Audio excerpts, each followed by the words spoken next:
Yo, what is up guys? Welcome back to Andy's Reviews, and today we are reviewing Gladiator 2 by going over the pros, cons, and everything that I liked and didn't like about this movie. So let's get into it.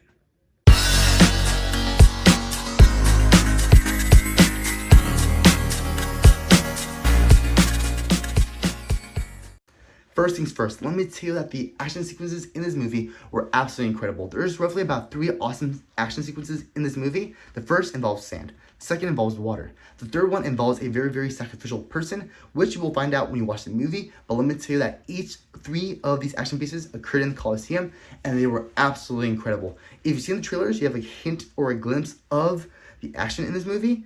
Oh, and I also forgot to mention that the opening sequence of the movie features a very big battle, and honestly, it was absolutely incredible seeing the way Ridley Scott was able to direct a medieval freaking action sequences involving freaking a bunch of brick walls and all that, and ships. You will see when you watch the movie, but let me tell you that the opening sequence does not disappoint. It sets you up for what is to come in the world of the Gladiator, which was something I really appreciated, which of course brings us into the second thing that I liked. Oh, bro, let me tell you that the stars in this movie were absolutely incredible. Paul Mescal absolutely carried this movie, as well as Pedro Pascal. These two, Paul Mescal and Pedro Pascal, were the living blood of this movie, especially Pedro Pascal. Honestly, Pedro Pascal's character was absolutely incredible.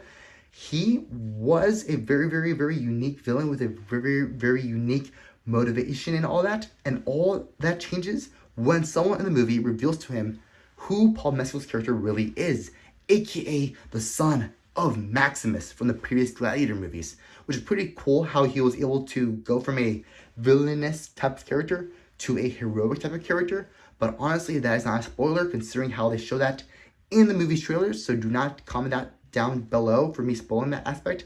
It is not a spoiler, it's in the trailers. But honestly, Pedro Pascal was absolutely incredible in this movie, as well as Paul Mescal. Honestly, Paul Mescal did a pretty good job carrying the banner of the Gladiator series from Gerard Butler. He did an incredible job. He could show various emotions such as sadness.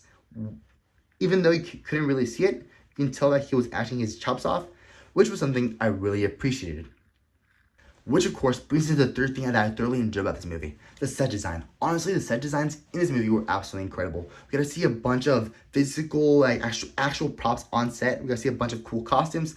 The Coliseum looked absolutely incredible and realistic. I don't know how they did it or pulled it off, but the Coliseum looked absolutely realistic, as it would have looked like back in ancient Rome. It was absolutely incredible, especially with all the blood, guts, and a bunch of people watching the fights of the Gladiator and all that. It was super cool. And honestly, the Emperor in this movie, played by Joseph Quinn from the Stranger Things series, did a pretty good job in being an intimidating villain.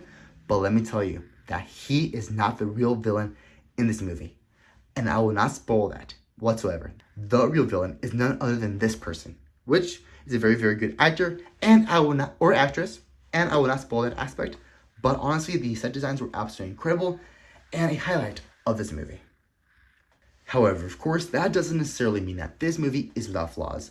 One of the things that I didn't like about this movie has to be the fact that the villain is very predictable, mediocre, and completely wasted in this movie. Let me tell you that the moment you watch this movie, you will know who the main villain of the movie is.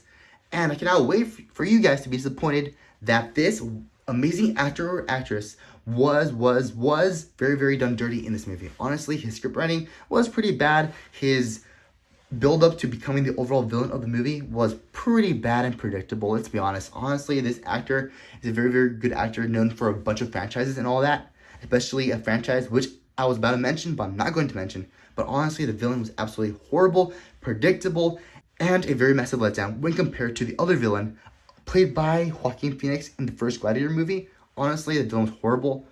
And of course, the second main thing that I didn't like about this movie has to be the fact that this movie is way too long, about 20 minutes or so. Honestly, during the third act, there's this moment in the movie where I feel that the director, Ridley Scott, could have easily reduced 20 minutes of extra footage down to 5 minutes in order to sum up the film's events, especially after a character's death in the movie, which I will not spoil. But honestly, I feel that the movie goes downhill after that character's death, which was something I really didn't appreciate it, and really gained some points from this movie from being a solid follow-up to Gladiator of 2000. And of course, the third main thing that I didn't like about this movie has to be the fact that you can tell that there was massive budget cuts in this movie. Honestly, during the 3 action set pieces, you can tell that something happened to the character out of nowhere in order to save money on the budget by not overextending the action sequences. Honestly, the action sequences were or felt cut short in my own personal opinion. They weren't long enough. They were pretty amazing to look at, right? But I feel that they were cut short due to budget cuts, which was something I really didn't appreciate. And I would have appreciated the fact that they could have decreased the amount of action sequences in this movie in order to really draw out a very, very massive and grandiose action sequence, which would have been awesome. But other than that, let's wrap up this review. Well, there you have it. When it comes to placing this movie on the Andy's Reviews ranking system, I have to say that this movie deserves a solid 7 out of 10 chimichangas, a rewatchability score of almost never, except for the action set pieces, as well as an overall grade of a B-. Well, there you have it. Please feel free to subscribe to the channel down below, leave a like on this video, as well as comment down below your thoughts on this movie or the Gladiator franchise in general.